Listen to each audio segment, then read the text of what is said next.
तो पहली मांग थी गौ माता को राष्ट्रीय माता का दर्जा दिया जाए। हमने इसमें एक नई चीज जोड़ी, वहां जाते ही गौ माता को सबसे पहले राज्य माता का दर्जा दिया जाए। तो राष्ट्रीय लेवल सेंटर का हो गया, केंद्र का वो लंबी उड़ान है, ये है राज्य माता का दर्जा। तो मंत्री महोदय गोपालन मंत्री जी ने चंद दिनों में, आने वाले 4 या 5 दिनों में, क्यों हमें पूर्ण विश्वास दिलाया है कि सीएम साहब के साथ हम बैठ के वार्ता करेंगे और गौ माता को चंद दिनों में जल्दी से जल्दी राज्य माता का दर्जा दिलवा के रहेंगे।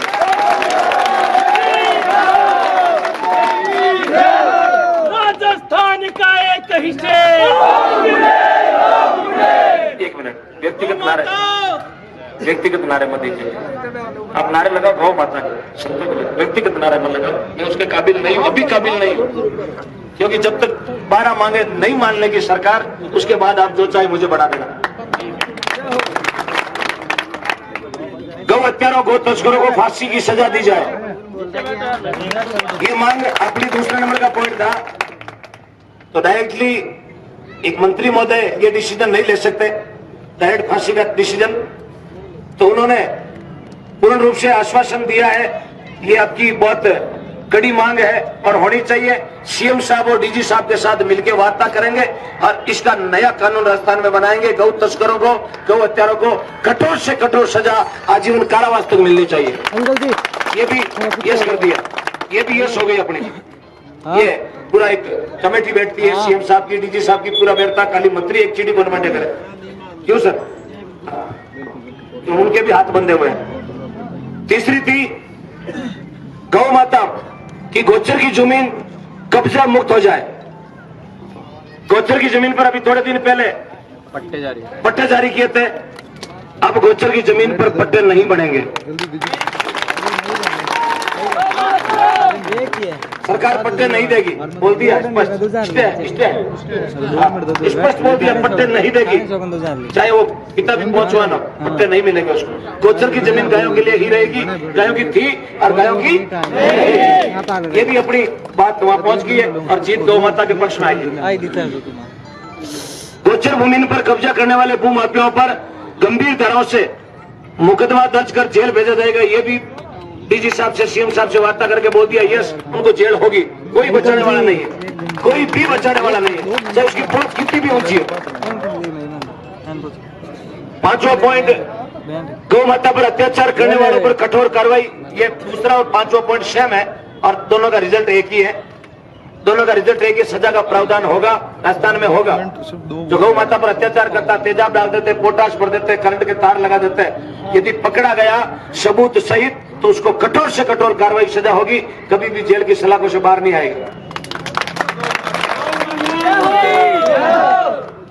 गौ माता के दूध को उच्चतम रेट में खरीदा जाए, ये चीज काफी हद तक कई जिलों में हो गई है और बोल दिया है 5 रुपए और बढ़ा देंगे, 5 रुपए और बढ़ा दिए।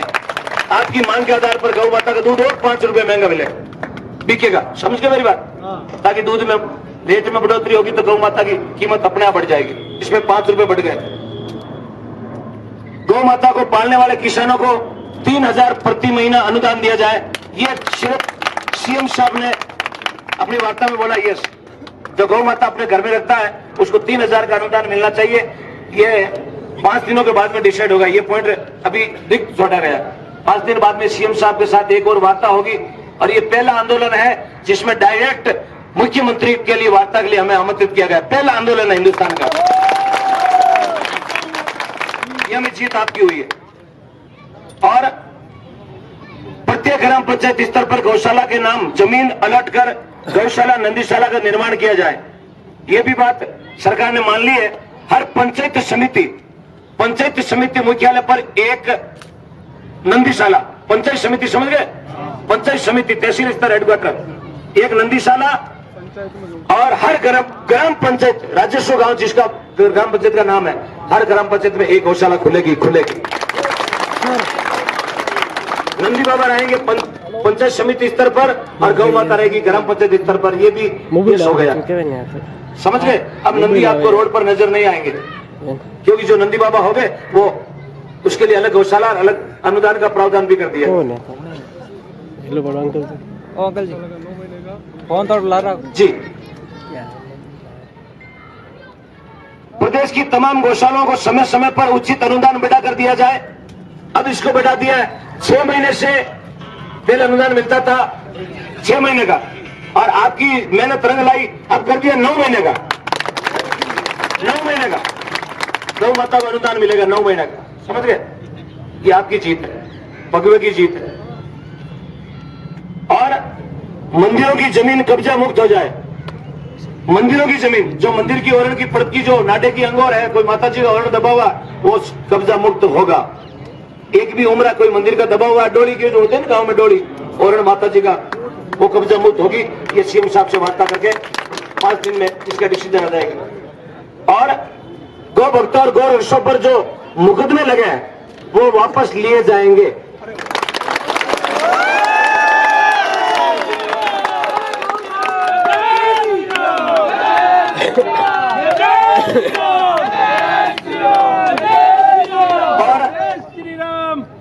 एक और जो इसमें नहीं थी, और वो भी हमें मिल गई पारितोषिक में, इनाम में। हाँ, ये 12 लेगा 13 लिया है, 12 लेगा 13 लाया। हम किसी से कम थोड़ी है।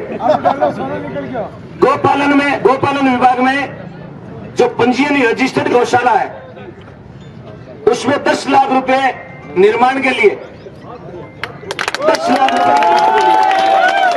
यदि आप पट्टाशुदा जमीन पर गौशाला आज खोलते हैं, आज अपने गांव जाके पट्टाशुदा जमीन पर गौशाला स्टार्ट करते हैं, तो उसमें 10 लाख रुपए गवर्नमेंट देती है, जिसमें से 1 लाख रुपए अपनी जेब से भेजना और 9 लाख गवर्नमेंट देगी। 10 लाख में गौशाला स्टार्ट।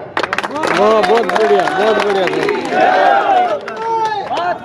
और 1 लाख रुपए अपनी जेब से लगते हैं कागजी कार्रवाई के, क्योंकि लंबा बजट होता है तो लाख रुपए के लग जाते हैं। 9 लाख गवर्नमेंट सारा देती है, 1 लाख अपना 10, और गौशाला स्टार्ट होते ही अनुदान शुरू होते ही। हाँ, वो 2 साल का टाइम है, वो खत्म कर दिया फ्री। पट्टे की जमीन से आधा बीघा हो, पट्टा होना चाहिए जमीन का। या कोई दान में देते, भाई मेरी 1 बीघा जमीन है, रोड की है, मुझे आप अंदर की दे दो, मैं रोड की जमीन देता हूँ 1 बीघा, इसमें गौशाला लगाओ, धन्यवाद है रोड पर देने वाले को। उसको साथ ले, उसको समिति में जोड़ दे, कोषाध्यक्ष बना दो, सचिव बना दो, जिसने जमीन दान दी आधा बीघा ही हो, गौशाला स्टार्ट करो। ये जरूरी है 350 500 गाय तब गौशाला स्टार्ट हुए। आप 50 100 200 150 में स्टार्ट करो, 10 लाख रुपए मिलेंगे, लाख दो 9 लाख हाथों हाथ लो, हाथों हाथ लो। हाँ, गौशाला नंदीशाला गौशाला, ये गौशाला 9 लाख वाला ग्राम पंचायत सब ले लिए मैं। आप गांव में खोलो, गांव में खोल सकते हो। 10% आपको जमा कराना पड़ेगा, गौशाला के नाम जमीन करनी पड़ेगी। मेरी बात नहीं समझे। 2 गांव अटैच है, 3 गांव है, 3 गांव के वोट एक गांव में पड़ते हैं, समझ मेरी बात? ग्राम पंचायत 1 है, गांव अटैच में 2 है, तो आप तीनों गांव में अलग अलग खोलो ना। पट्टाशुदा जमीन होनी चाहिए।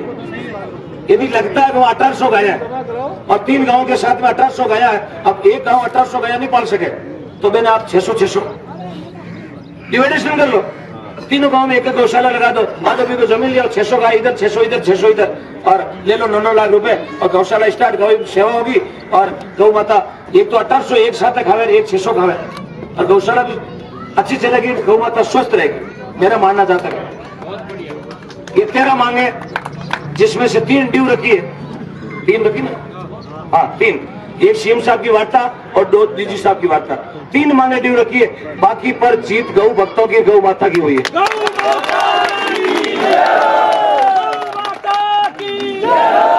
और जो ड्यू रखी है उन मांगों पर हमने और ये भी बोला, जल्दी से जल्दी 1 सप्ताह के अंदर इन ड्यू रखी मांगों की 5 दिन का, एक सप्ताह बोल दिया, इसमें संडे भी आ जाए। हाँ, संडे सैटरडे तो आ जाए। 7 दिन का टाइम है। 7 दिन के अंदर यदि हमें 5 जनों को, 5 आदमी ऐसे और चुन लेंगे अभी, 5 जनों को यदि सीएम साहब से, डीजी साहब से वार्ता करने के लिए नहीं बुलाया गया, तो अब की बात तो ये गली जाम की है। ये भी बोल गया है,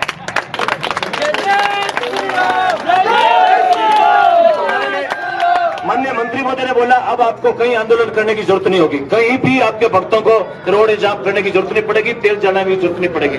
ये जीत आपकी है, ये जीत गौ माता की है, ये जीत सनातन धर्म की है, ये जीत भारत माता की है।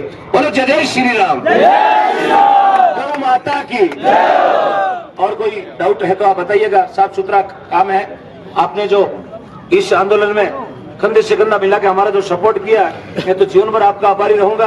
और कैसे भी यदि ऋण चुकाना चाहूं तो ओम डिगना दूसरा जन्म भी ले ले तो मैं आपका ऋण कभी नहीं चुका सकता, कभी नहीं चुका सकता। धन्यवाद देता हूं मेरे छोटे भाई, धन्यवाद देता हूं पंकज भाई डगडेगा, धन्यवाद देता हूं मेरे छोटे भाई पंकज डगडेगा ब्राह्मण परिवार से है, लेकिन गौ माता के असीम कृपा से वाक्य में कलेजा शेर का।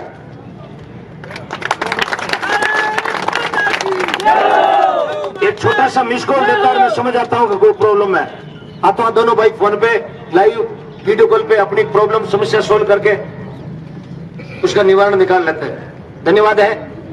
तो मेरे कहने का मतलब है अब यहां से आप जाएंगे, एक काम करेंगे, जहां तक मेरे दिल की बात है और कहनी चाहिए, लाइव चल रहा, पूरी दुनिया देखेगी, मेरी दिल की बात मैं आज कह रहा हूं। यदि गौ माता की आपको पूर्ण रूप से सेवा करनी है, पूर्ण रूप से सेवा करनी है, तो करीबन अपन यहाँ हजारों की तादाद में बैठे हैं, सबके मोबाइल में 2-2, 5-5, 10-10 ग्रुप होंगे। है ग्रुप, फलाना देवता का ग्रुप, मंदिर का ग्रुप, कोई ट्रस्ट का ग्रुप होगा, कोई जाति का ग्रुप है ना, ग्रुप तो सबका है। तो एक ग्रुप से आप लेफ्ट हो जाए, किसी भी एक ग्रुप से लेफ्ट हो जाए, उसकी जगह आप जय श्री गौ माता का नया ग्रुप बनाए। मेरी बात समझना, नया ग्रुप बनाए जय श्री गौ माता का, उसमें आपके तमाम गांव के नव युवकों को जोड़े। गिनती करें गांव में नव युवक कितने हैं? एक गांव में नव युवक होंगे 1500। सुनिएगा, गौशाला चलाने का नियम देखिएगा, कहीं आपको अंकल जी जरूरत नहीं पड़ेगी। थोड़ा नीचे बैठो, नीचे बैठो, नीचे बैठो, नीचे बैठो, खराब हो रहा वीडियो। अरे भाई जी, अरे यार, अरे बैठिए बैठिए प्लीज, सुनो मेरे, बोलो गौ माता की, थोड़ी आवाज कम करो। देखो 7 दिन हो गए आंख नहीं झपकी हूं, 7 दिन हो गए आंख नहीं झपकी हूं। आज भी कार्यक्रम है, रात को भी, और आपके बीच में खड़ा बोल रहा, ये शक्ति मेरी गौ माता दे रही, बाकी मर्जड़ा नहीं झपड़ियां बोल दी। ग्रुप बनाए, सबसे ज्यादा से ज्यादा युवाओं को जोड़े, अंडर 30, समझ गए, 30 वर्ष की उम्र के। हाँ, ग्रुप बनाओ, उसमें एक काम करना, रोज के 5 रुपए डालते रहना, रोज के ग्रुप में मेंबर हो गए 100, जोड़ते रहना, रोज के 5 रुपए, 100 आदमियों के रुपए कितने हुए? 500 रोज के, महीने के 15,000, एक महीने के 15,000, 12 महीने के 1,80,000 में चारे की गाड़ियां आती है 6, 12 महीने 100 गाया ऊपी बिचारे तो 6 गाड़ी बहु नीचे को नहीं, खाली ग्रुप गौशाला जा सके यदि चलाना चाहे। वंदे मातरम, वंदे मातरम, वंदे मातरम, वंदे मातरम, वंदे मातरम। एक टेलीग्राम करके ग्रुप बनता है, भाई साहब ने बताया, टेलीग्राम समझते होंगे, उसमें 2 लाख सदस्य भी जोड़ सकते हो आप, ज्यादा से ज्यादा जोड़े। मैं 5 रुपए का उदाहरण इसलिए दिया हूं कि कितना भी छोटे से छोटा आदमी, छोटा समझे, तो रोज के 200-300 कमाता, वो 5 रुपए कान सन के एक तरफ रख देगा, ये मेरी गौ माता के लिए ग्रुप में डालना। यदि आप युवा भाई यदि ये बागडोर नहीं संभालोगे तो गौ माता की स्थिति नहीं सुधरने वाली है। संतों को आगे रखें, बूढ़े बुजुर्गों को आगे रखें, काम आप करें, रोज के 5 रुपए। यदि मेरी बात आपको अच्छी लगी तो ताली बजाना। ये 2 लाख रुपए आपको सालों साल फोकट के मिल रहे हैं। मैंने बताया आपको 2 लाख आपके खाते में आ गए, समझ लो, कहीं आपको भटकने की जरूरत नहीं है, कहीं आपको एक शाम गौ माता के नाम जागरण देने की जरूरत नहीं, क्योंकि हर पंचायत मुख्यालय पर एक गौशाला खुलेगी तो गौ माता की संख्या कम हो जाएगी। समझे मेरी बात, गौ माता डिवाइड हो जाएगी। अभी 600 है जिस गांव में, वहां 3 गौशाला खुलेगी, 3 गांव का छोटा छोटा गांव ढाणी है, वहां गौशाला खोलोगे तो 200 हो गई। 200 गौ माता 6 गाड़ी चारों थोड़ी खा सके, जब लापसी बीजी में कोई रचको नाक दे, सही है ना, कोई लीलो नाक दे, कोई जितने गाँव डूबे में तो पुत्र खाक लो, फड़कट आ जाए। समझिए मेरी बात, गौशाला चलाने के लिए अब युवाओं को बागडोर संभालनी पड़ेगी।